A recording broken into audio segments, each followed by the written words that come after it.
Et voilà, bonjour à celles qui regardent le replay et on va se lancer dans ce webinaire concentré sur, focus sur la symptothermie en essai bébé. Donc, vous connaissez, hein, le digital, c'est fantastique parce qu'on peut partager son écran. Et donc voilà, l'idée ce soir, c'est de pouvoir répondre à cette question.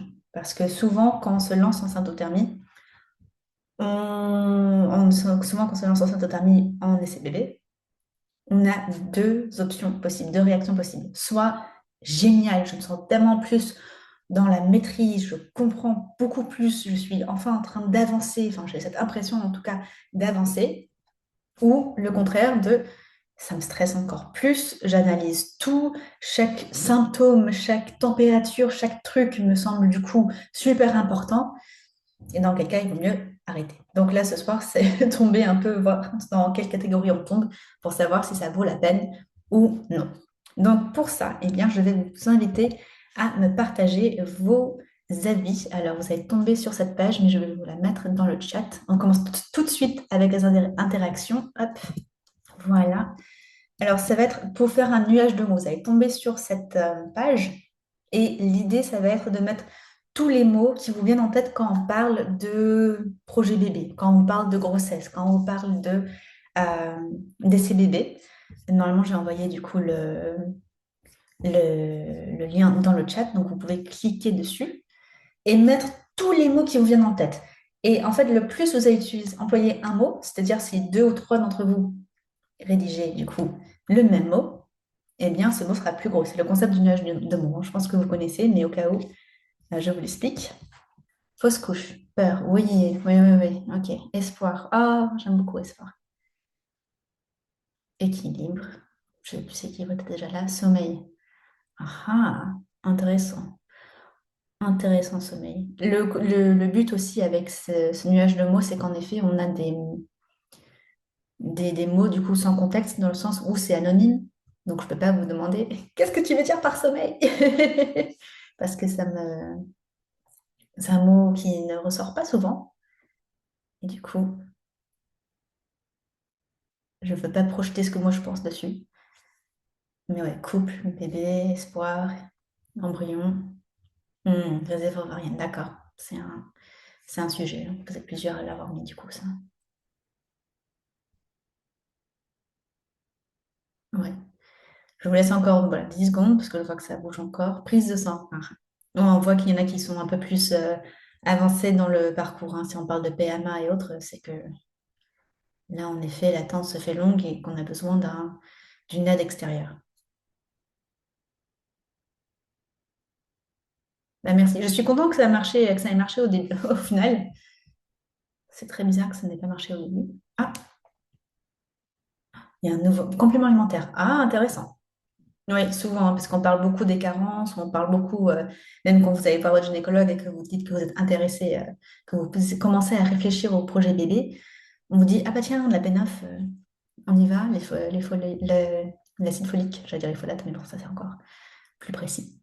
On parle surtout de l'acide folique. Très bien, mais merci pour ce partage. Oh non, il y a encore des choses. Je laisse. Alors c'est ça le jeu, du coup, après, c'est d'essayer de voir quel mot est nouveau. Est-ce que c'est gynéco potentiellement? Mais oui, on voit beaucoup de médical, hein, du coup, quand même, dans ce nuage de mots. Alors, quand on est plus nombreuses, le nuage de mots est un peu plus différent en termes de taille des mots. Là, on est en petit groupe, hein, du coup, la plupart des mots sont en petit. Mais si vous voyez un mot que vous dites, ah oui, bah, c'est comme réserve ovarienne, hein, c'était plus petit, quelqu'un s'est dit, mais moi aussi, je pense à ça, hop, on le met, hein. Surtout, ne vous dites pas, ah, c'était jamais, donc je ne le mets pas. On va rester là, parce qu'on ne va pas non plus passer 1 heure dessus.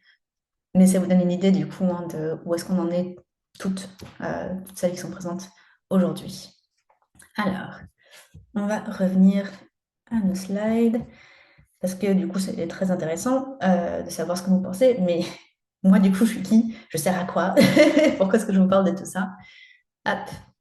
Donc, moi, je suis donc Anaïs, conseillère en symptothermie, et la plupart d'entre vous, je pense que vous connaissez, mais si vous ne le savez pas, c'est l'observation du cycle menstruel pour identifier les phases fertiles et infertiles du cycle. Et quand on parle du cycle menstruel, souvent on se dit, bah, je comprends pas. D'ailleurs, je partage l'écran, mais en fait, c'est pas très intéressant. On dit cycle menstruel et fertilité encore plus, hein, du coup, quand on parle de projet bébé. Moi, j'irai voir mon gynéco. À quoi tu sers? T'es pas médecin? Bah non, mais je ne suis pas médecin, comme le coach sportif n'est pas médecin. Et pourtant, si on veut gagner du muscle, voilà, s'entraîner pour un marathon ou autre, on va voir un coach. On va pas voir ce médecin, alors que le médecin, il connaît très bien les muscles aussi. Il connaît très bien l'anatomie, il a des bases aussi en nutrition. Enfin, il peut tout à fait répondre à nos questions. Oui, mais il ne peut pas accompagner. C'est pas du tout le même métier. Et pour moi, eh bien, avec la fertilité, c'est exactement pareil. Je me vois un peu comme ce coach sportif, mais pour le cycle, notamment du coup pour la fertilité ou la gestion de la fertilité. Parce que eh bien, le médecin, au final, il est là pour la pathologie, il est là pour autre chose et pas forcément ce que moi je peux apporter en tant que conseillère en syntothermie et conseillère en naturopathie et phytothérapeute. Conseillère en phytothérapie, pardon. Donc, l'idée, en effet, ça va être de comprendre le cycle et comprendre que ce que je connais moi, c'est différent de ce que connaissent les médecins généralistes, par exemple. Je pense notamment à une médecin qui m'a dit que de toute façon, elle savait très bien quand est-ce qu'elle ovulait, parce qu'il suffisait de prendre la date de ses règles. 2 semaines avant, bah, elle avait ovulé. Donc voilà. Non, ça fait 5 ans que je fais ce métier. Je peux vous assurer qu'on n'est pas toutes en train d'ovuler 14 jours avant nos règles. Attention à ça, ce n'est pas vrai. Je pense que si vous me suivez et si vous êtes à ce webinaire, c'est que vous êtes déjà au courant que ce n'est pas vrai, qu'il y a malheureusement des cycles où c'est 7 jours, 8 jours entre l'ovulation et les règles. Et il y en a pour qui ça va être 16 jours environ. Ça peut être 17, mais souvent c'est entre 14 et 16 jours. Donc, ce n'est pas vrai. Au moins, elle ne m'a pas dit on ovule à J14 et un point, c'est tout. Mais quand même, il y avait encore des connaissances qui lui échappaient. Donc, attention à ça, chacun son métier. Moi, je suis dans l'accompagnement et elle, du coup, elle était beaucoup plus dans la pathologie. En sachant qu'elle n'était pas gynécologue en plus, mais bon. Donc, comme je disais, hein, l'idée, ça va être du coup de venir, eh bien, éduquer. J'ai cette mission de rendre les femmes, du coup, plus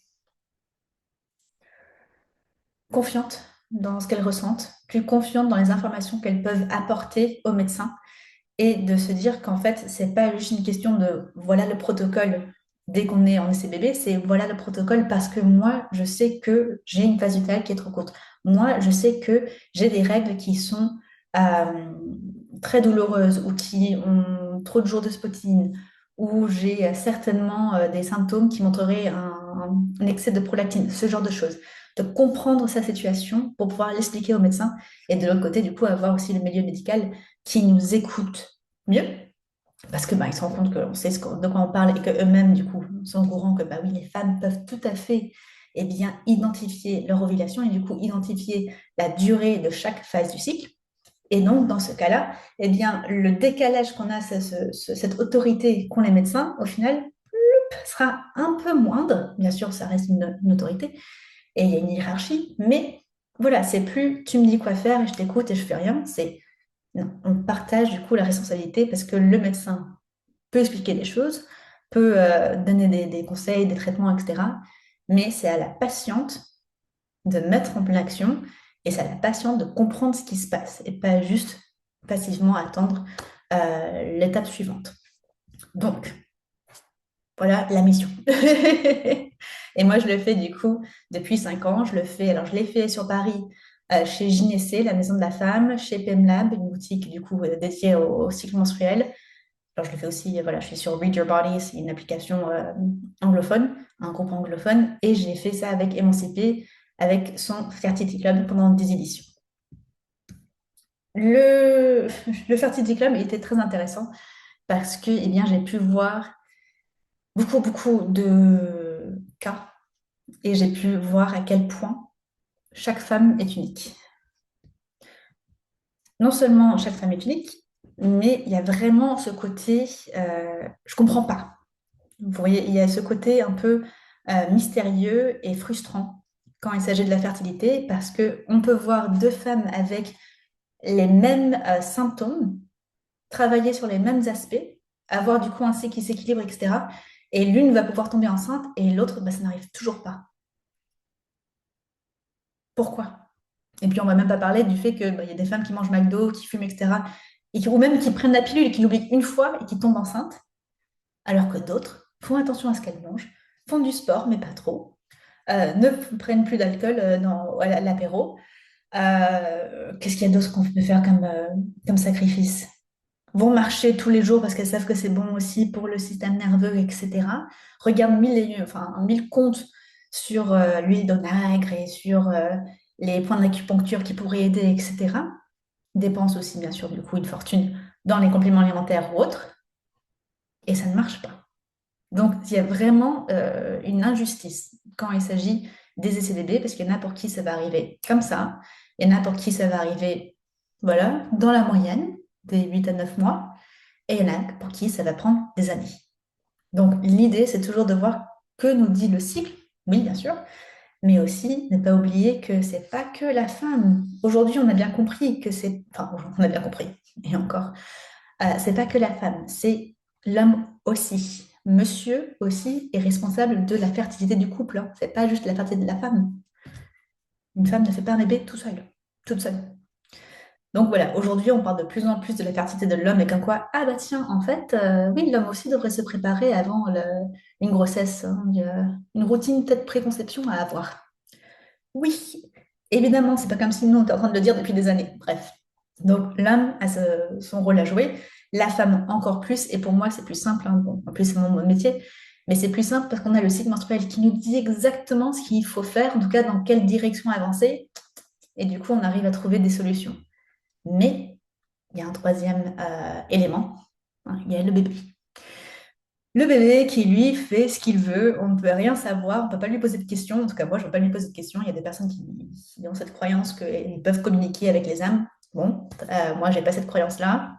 Et même si j'avais la croyance, je ne pense pas avoir les capacités. Donc, c'est pas mon truc. Mais je suis persuadée, convaincue que, en effet, eh bien, le bébé va décider de quand il vient et quand il va rester. Et ça, c'est frustrant parce que du coup, bah, on ne sait pas ce qui se passe, on ne sait pas ce qu'il attend. Des fois, il attend juste qu'on lui fasse de la place.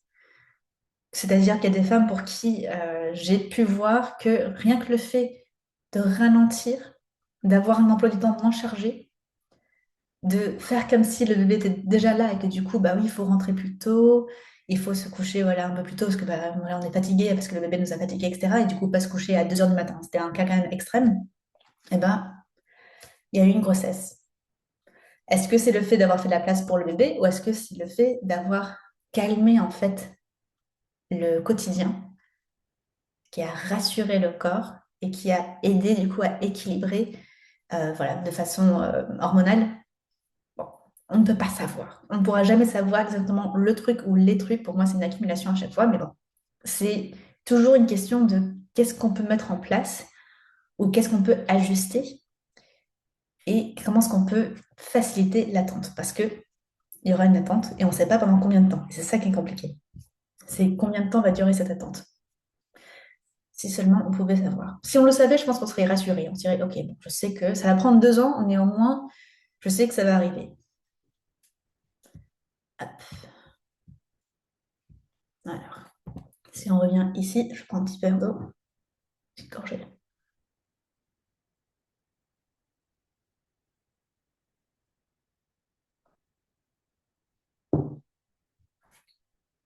Oui, c'est bien, je mets des petits rappels comme ça de respirer. Sinon, je me laisse emporter. Le pour et le contre de la symptothermie. C'est ce qu'on disait tout à l'heure, hein, qu'il y a vraiment des personnes pour qui la symptothermie, ça va être la révélation. Vraiment, alors ça, pour le coup, on me le dit après la grossesse. On ne me le dit pas quand on est en train d'attendre. Mais après être tombée enceinte, on me remercie et on me dit, je suis presque contente que ça ait pris du temps parce que ça m'a permis de découvrir le fonctionnement de mon corps. C'est très beau, mais c'est très facile à dire avec le recul quand tout se termine bien. On est d'accord. Donc moi j'aime bien toujours expliquer d'où vient la méthode parce que bah, mine de rien, c'est quoi ce truc? En plus, moi je le dis toujours, c'est scientifique, c'est scientifique.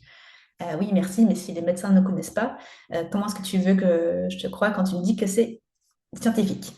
Alors, c'est scientifique parce que ça a été développé dans les années 60 par le professeur Rotzer, donc un médecin autrichien, professeur, qui a développé du coup cette méthode après avoir lu de la littérature américaine qui parlait de la température basale, la température au repos d'une femme qui serait plutôt basse avant l'ovulation et plutôt élevée après l'ovulation. Tout est relatif. Donc il s'est dit, OK, à force d'étudier le sujet et de demander à des femmes de s'observer, il s'est rendu compte qu'il y avait non seulement en effet la température qui changeait, mais il y avait ce glaire cervicale en fait qui apparaissait et qui semblait quand même lié à cette température. Il y avait un truc qui se mettait en place et donc il a pu euh, développer une méthode qui permettait d'identifier là où les phases fertiles dans le cycle. Je dis les parce que il y a certains cas particuliers où on a plusieurs fenêtres de fertilité, on a plusieurs phases fertiles. Dans la majorité des cas, il y en a juste une. Donc la phase fertile. Cela veut dire que quand même à la base, cette méthode, elle est plus orientée contraception. On va dire donc contraception naturelle. C'est très bien, ça permet du coup de gérer sa fertilité de façon autonome. Mais aujourd'hui, on en parle surtout, je trouve, parce que quand j'en parle autour de moi des personnes qui ne me suivent pas sur Instagram, on me dit, bah oui, la symptothermie, c'est pour tomber enceinte. En tant que conseillère qui se spécialise dans la contraception dite naturelle, ça fait toujours un peu mal quand on me dit, ah oui, c'est pour les bébés. Non, au contraire, c'est pour éviter ça. Mais en effet, comme j'ai pu faire avec le Fertility Club et comme j'ai pu faire avec d'autres femmes de façon individuelle, eh bien, en effet, on peut mettre en place cette méthode pour eh bien, identifier non seulement la phase fertile, ça, on peut le faire plus ou moins toute seule une fois qu'on a fait cette petite recherche, hein, si on est autonome et débrouillard et qu'on a l'habitude de faire tout seul, mais surtout évaluer en fait le cycle. Je ne vais pas dire la qualité du cycle, mais c'est l'équilibre en fait. Se dire, ok, est-ce que l'ovulation arrive en effet au milieu du cycle ou trop près des règles, c'est-à-dire que la phase lutéale est trop courte. Si c'est le cas, est-ce que c'est parce qu'il y a trop d'œstrogène? Est-ce que c'est parce qu'il n'y a pas assez d'œstrogène? Est-ce que c'est parce qu'il y a du cortisol? Est-ce que c'est parce qu'il y a de la prolactine? Voilà, tout un tas de choses qui fait. Est-ce que c'est à cause du sommeil? Enfin, il y a beaucoup, beaucoup de choses. Et la beauté, c'est que je peux le voir dans le cyclogramme et en consultation. Alors, des fois, c'est juste en lisant le cyclogramme et des fois, c'est en consultation parce qu'on va bien sûr échanger, parler et se rendre compte que, ah oui, là, quand même, ça fait 3 fois que tu me dis que c'est stressant, où il y a des petits voilà, tics de langage qui me font dire que, ok, je vois sur quoi on pourrait travailler. Et en effet, le cycle me dirait plutôt ça, plutôt ci. Et on creuse ensemble, on joue au détective pour ben, du coup mettre en place de nouvelles habitudes pour équilibrer le cycle. Évidemment, hein, le but c'est toujours ça. Et même, je vais vous dire, hein, même en contraception, c'est le cas aussi. C'est toujours le but d'avoir le cycle le plus joli possible, d'être la plus fertile possible. Parce que si on est fertile, c'est que le corps se sent en sécurité, il a les ressources qu'il faut pour pouvoir avoir une grossesse. Et ça, c'est toujours bien, même quand on ne veut pas d'enfant. Ça fait toujours un peu bizarre aux personnes qui viennent en contraception et disent je veux être fertile, mais je ne veux pas d'enfant, quoi. Hop, du coup, c'est de là que vient la méthode, hein, du coup, de ce professeur. Et du coup, comme je disais, hein, pour les FBB, on va l'utiliser non seulement pour identifier la phase fertile, mais pour vérifier que le corps n'est pas en train de nous crier à l'aide en montrant que, bah, en fait, oui, ça ne va pas parce que le cycle menstruel ne va pas. Parce que si le cycle menstruel ne va pas, c'est un reflet de notre santé et ça veut dire qu'il y a quelque chose qui ne va pas. Il y a peut-être trop d'inflammation, il y a peut-être, comme je disais, des excès d'hormones ou des déficits d'hormones ou peut-être des carences. Après, on peut toujours compléter avec un bilan sanguin pour venir confirmer ce qu'on voit, mais souvent, il n'y a même pas besoin. Donc ça, je le dis pour les femmes qui soit ne peuvent pas avoir d'ordonnance et qui ne peuvent pas aller au labo et payer les frais du labo, soit qui sont peut-être dans des pays où il n'y a juste pas la possibilité hein, d'aller au labo sans ordonnance ou de dire bah, je veux bien payer de ma poche. Donc, bon, idéalement, il y aurait des bilans sanguins. Idéalement, il y aurait aussi, du coup, un gynécologue ou une sage-femme ou quelqu'un qui serait, du coup, du milieu médical qui pourrait venir accompagner en plus parce que ben, ça rassure toujours. Mais bon, la réalité est que pour l'instant, c'est plus rare. Après, j'ai un catalogue de quelques gynécologues qui sont ouverts à ça, à la syndothermie, mais bon, ça reste quand même limité. Je reprends maintenant. Ça tombe bien, j'étais en train de dire, j'ai soif.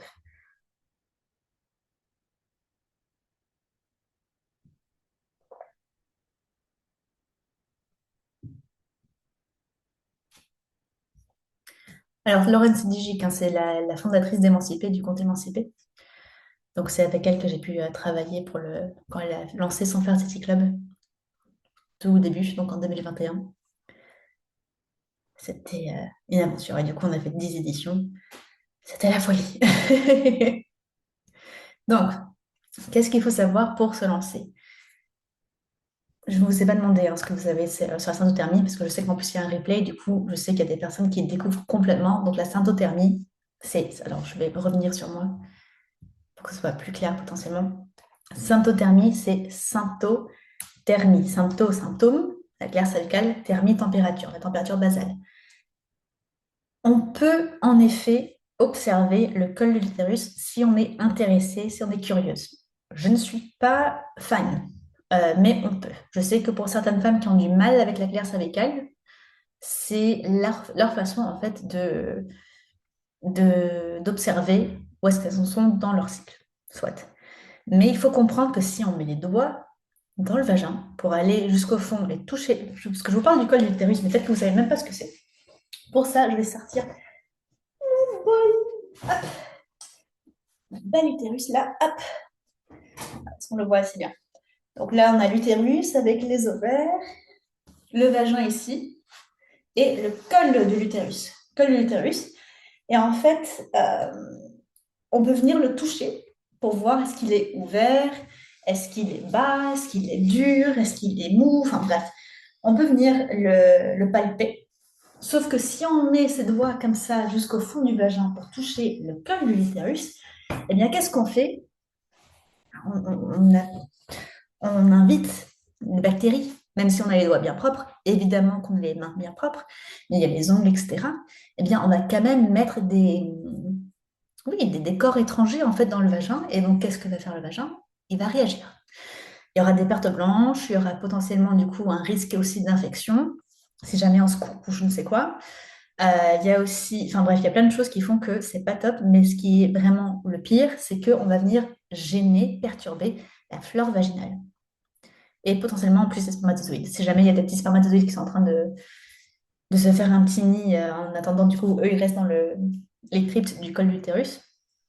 Bah, si on vient toucher, manipuler, etc., on gêne un peu tout le monde. Donc, vaut mieux pas faire ça, surtout en désir de grossesse.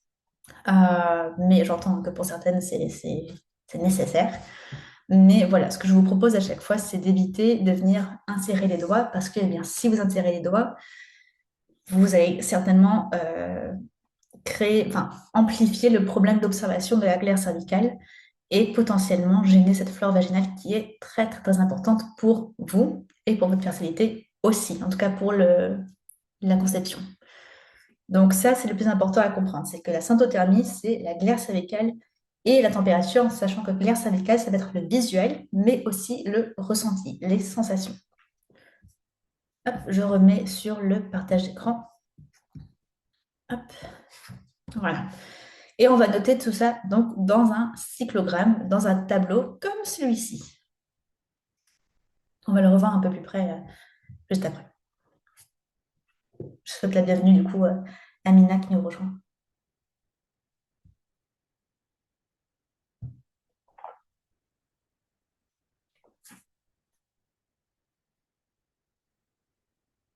Alors, merci de faire trop de bruit avec ce mug. Ah oui. J'ai des avis, bien sûr, sur Google. J'ai accompagné plus de 700 couples, hein, donc j'ai des avis, mais beaucoup, beaucoup viennent aussi dans les messages privés, sur Instagram, sur WhatsApp, etc. Euh, donc, euh, donc oui. Donc, comme je vous disais, hein, moi, je suis aussi dans les conseils de naturopathie. Donc, j'accompagne en termes de compléments alimentaires, de plantes, etc. Enfin, bref, je fais un peu de tout. Du moment que c'est dans l'éducation. Donc, Si vous voulez, bien sûr, avec tout ça, vous pouvez aller voir votre gynécologue et leur dire, parce que c'est le ou la gynécologue, voilà, on a compris, on aimerait bien se lancer en symptothermie pour pouvoir eh bien, favoriser une grossesse, etc. Bon, le ou la gynécologue va peut-être vous dire d'accord, mais vous regardez avec des yeux ronds parce que bah, la plupart ne savent pas tellement à quoi ça va vous servir. Et pire, il y a des gynécologues qui vont vous dire que à part prendre vos températures, ça ne sert à rien. Et ou c'est trop stressant, c'est même pas la peine, enfin, c'est vraiment quelque chose de nocif. Comme je disais au tout début, oui, pour certaines femmes, ça va pas marcher. Je ne sais pas, parce que c'est des personnes qui me disent ça, ce sont bien sûr des personnes du coup qui viennent me voir. Et je peux vous assurer que non, non, c'était pas un stress pour elles. Donc, je ne sais pas si le ou la gynécologue ne sait pas lire le langage corporel des gens, mais de dire à quelqu'un que non, la cytothermie, c'est trop stressant, c'est pas la peine, et que ça peut faire le contraire de ce qu'on veut, alors que la personne, au contraire, est enthousiaste et vit très bien le fait de suivre son cycle. Bref. Donc, chacun son métier, de nouveau. On est en petit groupe, donc je ne sais pas si je vais vous demander. Si, voilà, je vais quand même vous demander. Alors, Mina, du coup, tu arrives un peu en retard. Mais pour celles qui sont là depuis, qui étaient là depuis le début, est-ce que vous voulez. Ah bah tiens, j'ai exactement ce que j'ai mis dans la photo. Est-ce que vous voulez me dire dans le chat ce que vous retenez? Est-ce qu'il y a une phrase là qui était la phrase clé pour vous ce soir?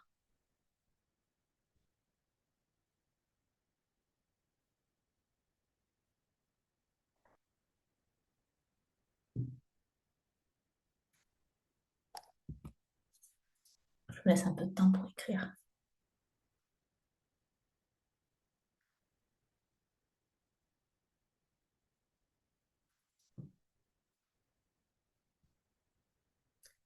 Cyrielle, pour moi, arrêtez de vouloir compléter par l'observation du col.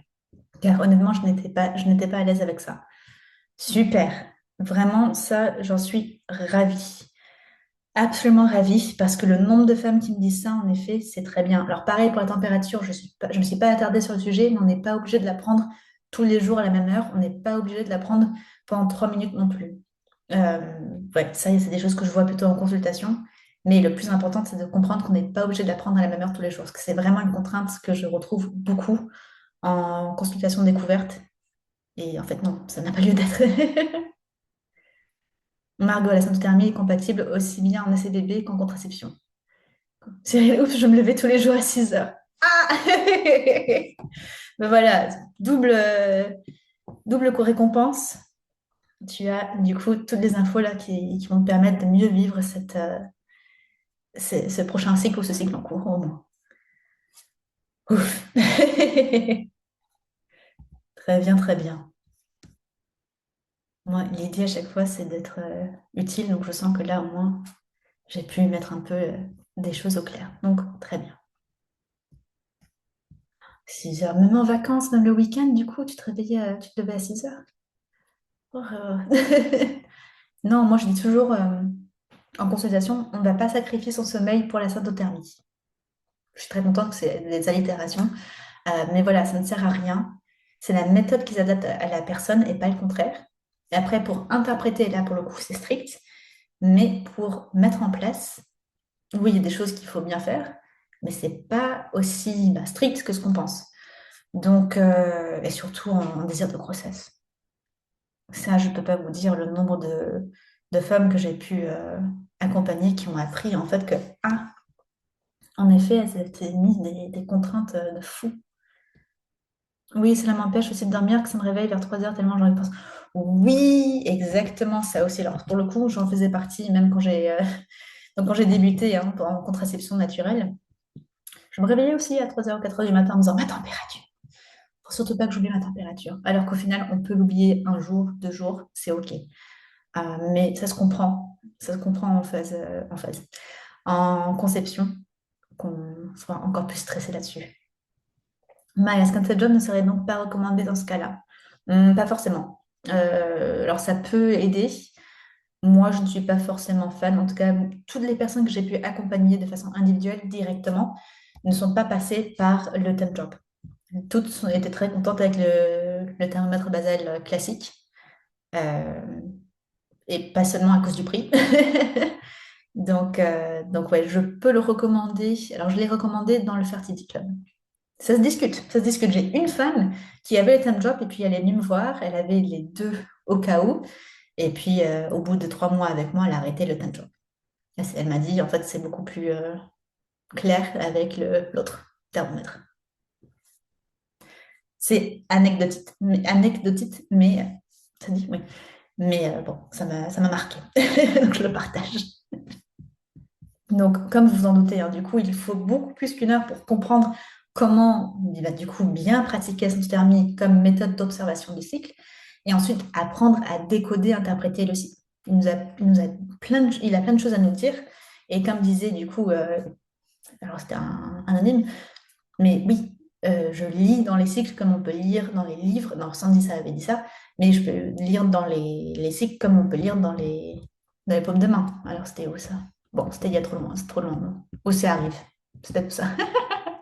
Donc, moi, l'idée, c'est que j'enseigne la méthode pour, bien sûr, apprendre à observer, apprendre à décoder et agir. Évidemment, ça rejoint ce que je disais tout à l'heure, hein, que une fois qu'on a compris qu'est-ce qui se passe dans le cycle, eh bien, on a besoin de savoir quelles habitudes mettre en place pour pouvoir avoir un cycle encore plus beau. Donc, sachant que le cyclogramme ressemble à ça, on a la courbe de température ici, hein. On a la glaire cervicale là. Donc, la glaire cervicale, comme je disais, hein, du coup, je vais plutôt vous montrer ici. Attends, on va arrêter ça parce que je l'aime beaucoup, cet utérus. Je trouve qu'il est absolument fantastique. Hop, c'est une amie artiste. Enfin, à la base, c'était pas une amie, mais elle est devenue une amie qui l'a faite. Hop, qui l'a fait. Donc, on a le col de l'utérus ici, qui sécrète donc la glaire cervicale. Et cette glaire cervicale, c'est notre fertilité, hein. Le sperme, c'est la fertilité de l'homme, les spermatozoïdes. Nous, c'est la glaire qui est sécrétée donc ici et qui permet en fait aux spermatozoïdes de survivre. Pourquoi? Parce que le vagin, on va pas m'entendre, le vagin, il est en fait très très très acide. Il est acide parce qu'il va détruire tous les étrangers, tous les méchants qui peuvent rentrer dans notre corps, dans le vagin.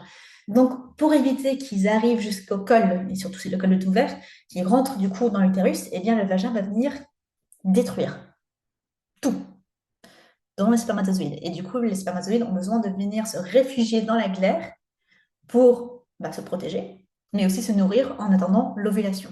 Donc, quand on vous dit que le spermatozoïde peut survivre 5 à 7 jours dans l'utérus, en fait, c'est dans la glaire cervicale fertile. Attention à ça. Très, très important à comprendre. Donc, c'est ça qu'on fait en syntothermie. On observe donc la glaire et la température pour savoir dans quelle phase on se trouve, hein. Alors, les phases des menstruations, pour la plupart des femmes, c'est assez simple. Et encore, il y en a qui ont été surprises, hein, en observant leur cycle.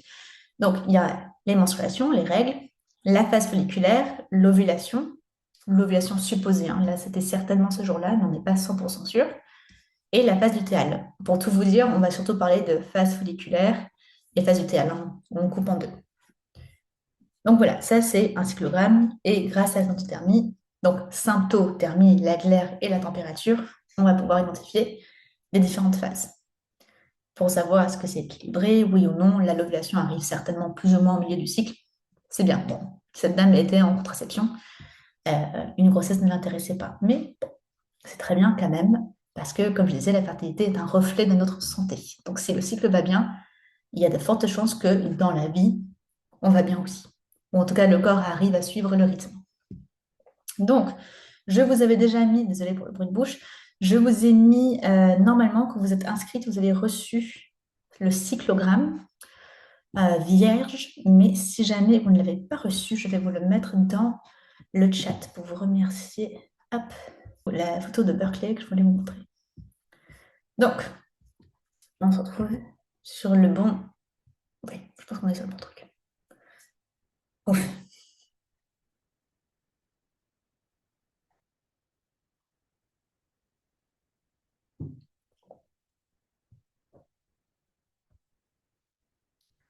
J'en profite, hein, pour remercier vraiment toutes les personnes qui passeraient par là et ou même de façon karmique, je les remercie pour leur avis. surtout les avis sur Google, parce que c'est pas simple. Voilà, ce que je disais tout à l'heure, je me suis laissée emporter. Donc voilà, beaucoup sur Instagram. Alors Instagram,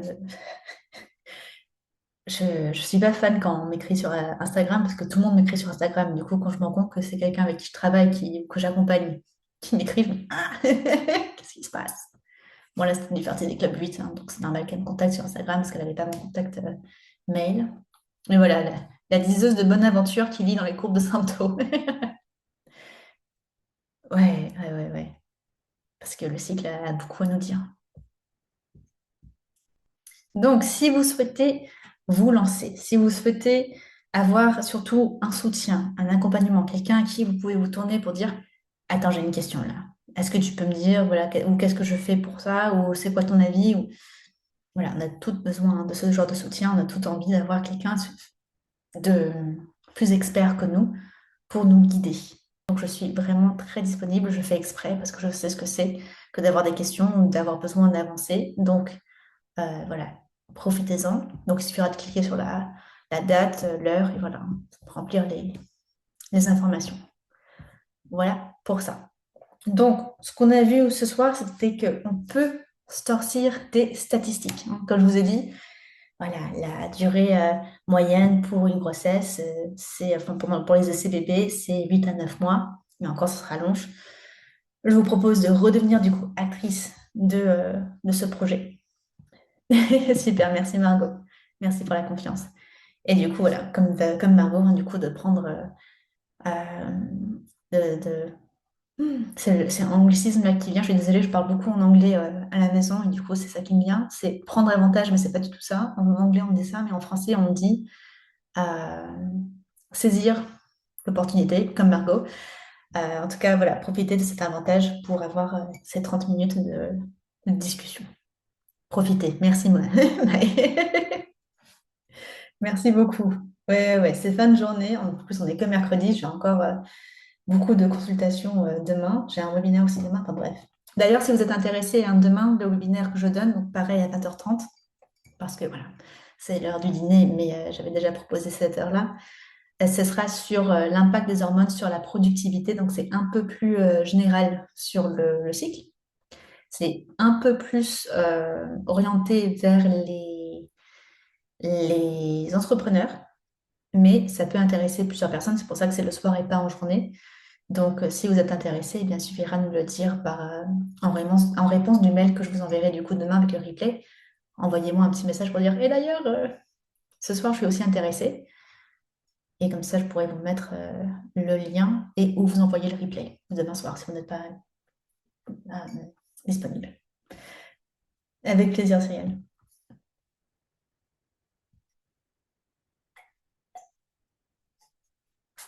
J'essaie de ne pas te faire de bruit en buvant, mais je ne sais pas non plus. Enfin bref. Ok, alors je pense que je vais arrêter l'enregistrement. Cool. Avec plaisir, Maë. Hop.